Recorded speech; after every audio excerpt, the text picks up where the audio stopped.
하나님 말씀을 봉독해 올리겠습니다. 사도행전 28장 30절과 31절입니다.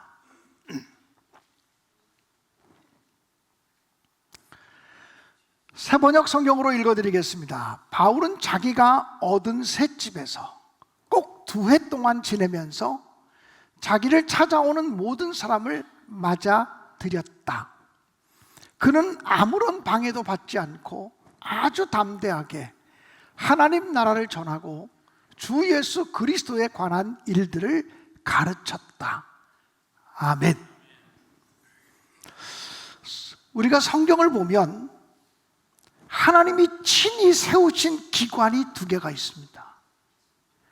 첫 번째가 가정입니다. 가정은 인간의 설계도에 의해서, 인간의 계획에 의해서 세워진 공동체가 아닙니다. 전적으로 하나님의 계획에 의해서 세워진 것이 가정입니다. 그래서 복된 가정을 이루려면 성경에 기록된 가정 설계도를 따라 우리 가정이 세워져야 복된 가정을 이룰 수가 있습니다. 그래서 정말 복된 가정을 세우기 원하는 사람이라면 성경에 기록된 하나님의 가정 설계도가 무엇인가를 관심 갖고 배우실 필요가 있습니다. 오늘은 그 얘기를 하는 자리는 아닙니다. 2번째로, 하나님께서 친히 세우신 공동체와 기관이 있다면 그것이 교회입니다. 교회는 사람의 작품이 아닙니다. 철저하게 하나님의 계획이고 하나님의 작품입니다.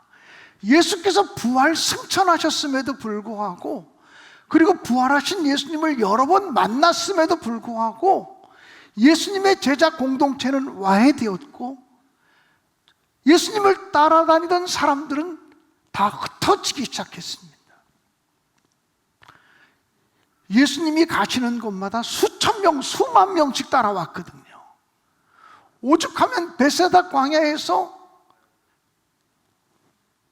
보리떡 5개와 물고기 2마리로 먹인 사람들의 숫자가 여자와 어린아이를 제외하고 5,000명이었다고 하니, 아무리 적게 잡아도 10,000명, 15,000명, 20,000명 되는 사람들이 함께 식사한 것입니다. 예수께서 가시는 곳마다 수없이 많은 사람들이 몰려왔습니다. 그러나 예수께서 부활하시고 승천하셨음에도 불구하고 사람들은 결집하지 못했습니다. 다 흩어졌습니다. 예수님의 간절한 부탁을 따라 오순절 마가의 다락방에서 마지막까지 기도하던 120명의 성도들만 남아 있었습니다. 그 오순절 마가의 다락방에서 120명의 성도들에게 성령이 임하심으로 교회가 시작되었습니다. 교회를 세우기 위해서 베드로를 위시한 사도들이 함께 모여서 우리가 언제부터 교회를 시작할까? 어떻게 교회를 세울까? 교회를 세우기 위해서 무엇을 준비할까? 이런 거 계획하고 스케줄 짜고 각본 짜서 교회가 세워진 거 아니에요. 오순절 마가의 다락방에서 성령이 임하심으로 하나님에 의해서 교회가 시작돼요. 그래서 가정과 교회는 인간의 작품이 아니라 하나님의 작품이라는 거예요. 복된 가정을 이루기 위해서 성경에 기록된 하나님의 가정 설계도를 배워야 되는 것처럼, 복된 교회를 이루기 위해서는 하나님이 기뻐하는 교회의 모습이 무엇인가, 예수의 말씀을 통해서 배워야 되고 또 사도행전을 통해서 배워야 한다고 저는 분명히 믿습니다. 여러분, 예수께서 이 땅에 계실 때 하신 일은 전파하시며 가르치시며 고치시는 사역을 했어요. 전파하시며 선교죠. 가르치시며 교육이죠. 고치시며 봉사예요. 예수님이 이 땅에 계실 때 하신 일은 선교와 교육과 봉사, 그리고 제자들의 모임, 그 친교. 그래서 교회의 본질적인 사명은 네 가지예요. 선교와 교육과 봉사와 친교. 교회는 그리스도의 몸이라 그러잖아요.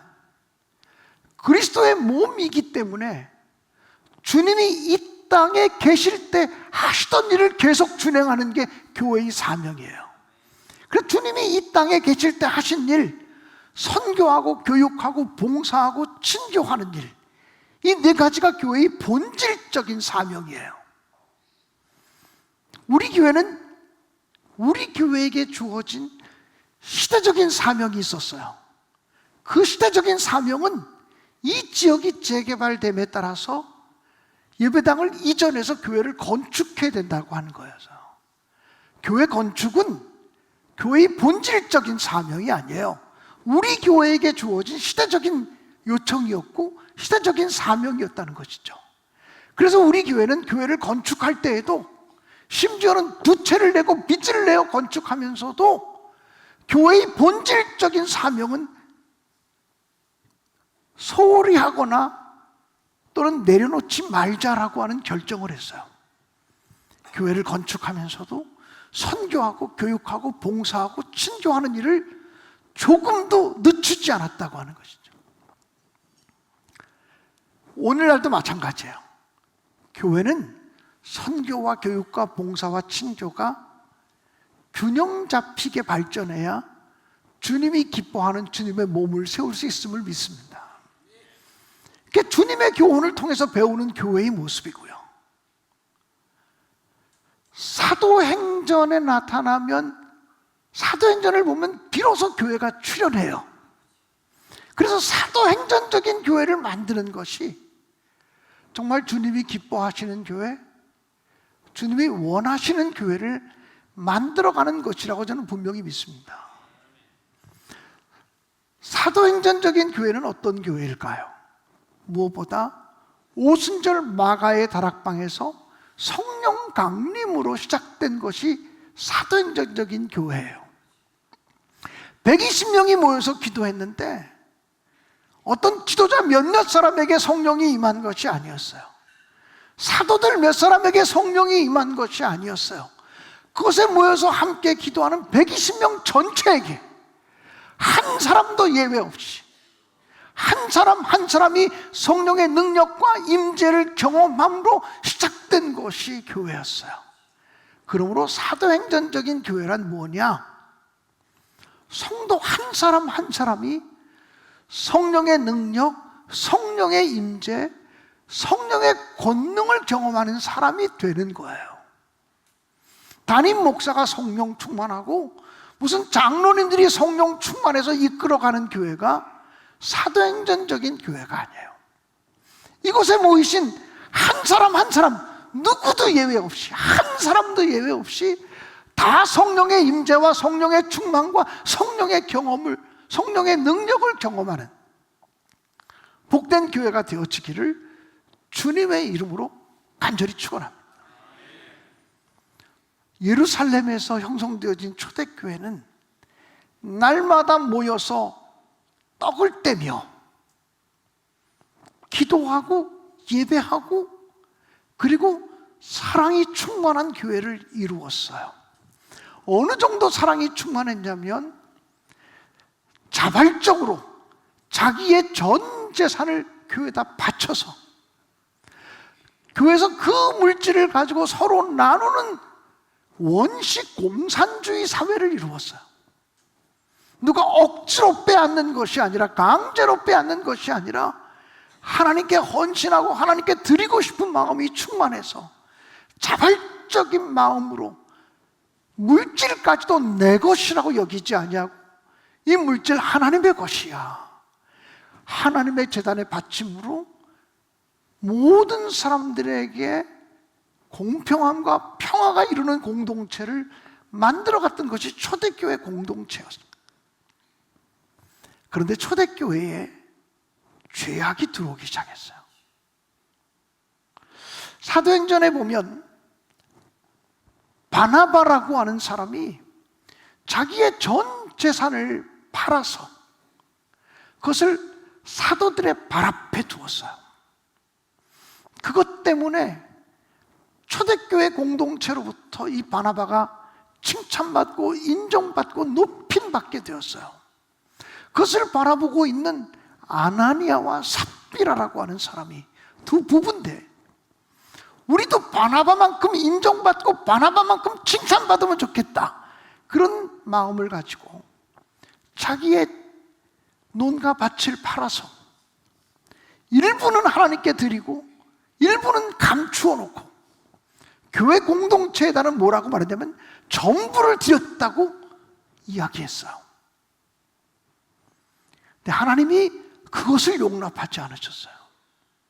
왜냐하면 하나님이 원하시는 교회는 정직과 진실을 위해 세워지는 교회를 원하셨기 때문이에요. 그래서 정직과 진실 위에 세워져야 하나님이 원하시는 교회인데, 정직하지도 않고 진실하지도 않으면서 공명심 때문에, 자기가 인정받고 칭찬받겠다는 생각 때문에, 자기가 높아지겠다는 생각 때문에 반쯤 헌신하고 온전히 헌신한 것으로 위장하는 것들을 하나님은 용납하지 않으셨어요. 그래서 아나니아와 삽비라의 죽음으로 초대교회의 순결성을 유지시켰다는 거예요. 하나님이 원하시는 교회의 모습은 정직과 진실 위에 세워지는 투명한 교회라고 하는 것이죠. 우리 교회가 그런 교회로 세워질 수 있기를 주님의 이름으로 또한 간절히 축원합니다. 초대교회는요, 전도하고 선교하는 교회였어요. 베드로 사도가 나가서 복음을 증거하면 한 번 설교할 때마다 3,000명씩 주님께로 회개하고 돌아오는 역사가 일어나기도 했어요. 그래서 수만 명이 모이는 공동체가 되었다고 사도행전은 기록하고 있어요. 그런데 예루살렘 교회가 조금씩 하나님이 기뻐하지 않는 모습으로 나아가기 시작했어요. 우리끼리 날마다 모이는 것이 행복해. 우리끼리 사랑을 나누는 것으로 만족해. 이 정도 사람이 모이면 충분해. 이 정도 재산이, 이 정도 예산이 있으면 충분해. 그러면서 주님의 명령은 예루살렘과 온 유대와 사마리아와 땅끝까지 이르러 내 증인이 되라고 말씀하셨는데, 예루살렘을 떠나지 않았어요. 우리끼리 감사하니까, 우리끼리 좋고 행복하니까, 모일 때마다 행복하고 모일 때마다 기쁘고 모일 때마다 감사하고, 그러니까 이 정도면 됐어, 이렇게 스스로 만족하며 복음의 발걸음, 전도의 발걸음을 떼지 않았어요. 그때 하나님께서는 예루살렘 교회를 위해서 회초리를 드시죠. 예루살렘 교회에 핍박과 박해가 일어나면서 스데반 집사가 순교해, 돌에 맞아 순교해요. 그리고 야고보 사도마저 칼에 목베임을 당해서 순교해요. 그래서 예루살렘 교회가 핍박이 너무나 많아서 도무지 견딜 수 없어서 예수님의 12명의 사도들만을 남겨놓고 다 예루살렘을 떠나서 흩어지게 돼요. 사도행전 8장을 보면 흩어진 자들이 흩어지며 복음을 전하더라고 기록되어져 있어요. 여러분, 우리는 하나님이 무섭다고 하는 사실을 알아야 돼요. 선교 명령에 순종하지 않으니까 하나님이 흩으신 거예요. 선교 명령에 순종하지 않으니까 하나님이 찢으신 거예요. 그래서 흩어진 자들이 안디옥까지, 이방인 지역이었던 안디옥까지 가서 교회를 세워요. 그 안디옥 교회는 편견이 없고 차별이 없고 텃세가 없는 교회를 만들어요. 안디옥 교회의 지도자 가운데는 헤롯 왕가의 왕족들도 있었어요. 안디옥 교회의 지도자 가운데는 유대인도 있었어요. 안디옥 교회의 지도자 가운데는 이방인도 있었어요. 안디옥 교회의 지도자 가운데는 심지어 예수 믿는 사람들을 붙잡아 죽이려고 하다가 다메섹 도상에서 회심했던 사울이라는 사람도 받아들여서 안디옥 교회의 지도자가 되게 했어요. 이거 쉬운 일 아니에요. 이 사울이라는 청년의 과거를 들춰내기 시작하면, 아니 저 사람 때문에 우리 가족이 얼마나 고난당했는데, 저 사울 때문에 우리가 존경하는 스데반 집사가 죽었는데, 저 사울 때문에 우리가 존경하는 야고보 사도가 목배임 받았는데, 그 사울을 안디옥 교회에 받아들이는 것만도 기적인데 그 사람을 우리의 지도자로 세워? 쉽지 않죠. 내 안디옥 교회는 편견이 없어요. 차별이 없어요. 텃세가 없어요. 지금 주님께 헌신하려고 하는 사람, 지금 주님께 충성하려고 하는 사람들을 일꾼으로 세워가요. 그리고 그 일꾼을 중심으로 하나님의 교회를 전개하죠. 드디어 바울과 바나바가 세계 최초의 선교사가 돼서 1차 전도여행을 떠나고, 그리고 2차 전도여행, 3차 전도여행을 바울 사도가 떠나게 돼요. 그래서 사도행전의 이야기는 바울 사도가 이곳저곳을 다니면서 복음을 증거했던 기록들이에요. 그런데 사도행전을 쭉 읽어보면 결론이 없어. 예루살렘과 온 유대와 사마리아와 땅끝까지로 복음을 전하라고 했는데, 그 복음이 예루살렘을 떠나서 사마리아로 갔어요. 사마리아를 떠나서 이방인 지역으로 갔어요. 근데 정말 땅끝까지 간 것인지 안 간 것인지 결론이 안 나요. 바울 사도가 복음을 증거하다가 붙잡혀서 재판받기 위해서 로마로 배 타고 끌려갔어요. 근데 이 바울 사도가 과연 재판 결과 승소했느냐 패소했느냐 결론이 안 나와요. 바울이 어떻게 됐는지 성경은 기록하고 있지 않아요. 사도행전을 읽어가면서 우리가 느끼는 질문을 하나도 대답하지 않고, 오늘 성경 본문의 마지막, 사도행전의 마지막인데, 바울 사도가 로마에 가서 만 2년 동안 셋집을 얻어서 자기 셋집에서 자기 집으로 찾아오는 사람들에게 복음을 전했다. 담대하게 거침없이 말씀을 가르치고 전했다. 이걸로 끝나요. 바울 사도는 로마 황제에게 재판을 받고 있었지만 로마의 시민권을 가지고 있는 사람이었기 때문에 재판 결과가 나올 때까지는 구금되지 않은 상태에서, 가택 연금 상태에서 재판을 받았어요. 로마 병사 한 사람이 늘 지키면서, 자기는 바깥으로 나갈 수 없지만 자기 집에 손님이 찾아올 수는 있어요. 셋집을 얻어서 거기 머물러 살면서 자기 집에 찾아오는 사람들에게 담대하게 거침없이 말씀을 전하고 가르쳤다. 이것이 사도행전의 결론이에요. 우리는 기독교 전설을 통해서만 바울 사도가 로마에서 목배임 당하며 순교했다고 하는 사실을 알 수 있어요. 그러면 사도행전이 우리에게 정말 말하려고 하는 것은 무엇일까요? 사도행전이 28장으로 끝나서는 안 된다고 하는 사실을 말씀하고 있는 거예요.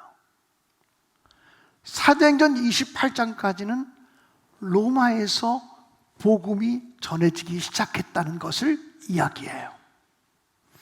근데 그 다음의 역사는, 그 다음 예수 믿는 사람들에 의해서 예루살렘과 온 유대와 사마리아와 땅끝까지 복음이 전파되어야 한다는 사실을 강조하며 열린 결말로 끝나요. 그러므로 사도행전은 28장까지 쓰여져 있지만 우리 신내교회가 사도행전 29장을 써내려가는 교회가 되어지기를 주님의 이름으로 간절히 축복합니다. 예수를 구주로 영접하고 예수를 구주로 모신 우리 한 사람 한 사람이 하나님 앞에서 교회거든요. 저와 여러분 한 사람 한 사람이 교회란 말이에요. 저와 여러분이 사도행전 29장을 써내려가는 믿음의 사람들이 되어질 수 있기를 주님의 이름으로 간절히 축원합니다. 우리 교회가 창립 70주년을 감사하며 라오스에 70년 기념교회를 세우게 되었어요. 건축이 다 끝나서 이제 봉헌 예배를 드리러 이번 주간에 출발해서 선교 활동을 이어가게 돼요. 사랑하는 여러분, 이 일을 위해서 헌신하신 여선교회와 성도들께 진심으로 감사를 드리고 이것에 협력하신 모든 분들께 진심으로 큰 감사를 드립니다. 우리 교회가 사도행전 29장을 써내려가는 교회로서 한 발 더 내딛는 거룩한 발걸음이 되어지기를 주님의 이름으로 간절히 축원합니다. 그리고 여기서 끝나지 않고 지속적으로 사도행전 29장을 써내려가는 성령 행전의 주인공이 되시기를 주님의 이름으로 간절히 축복합니다.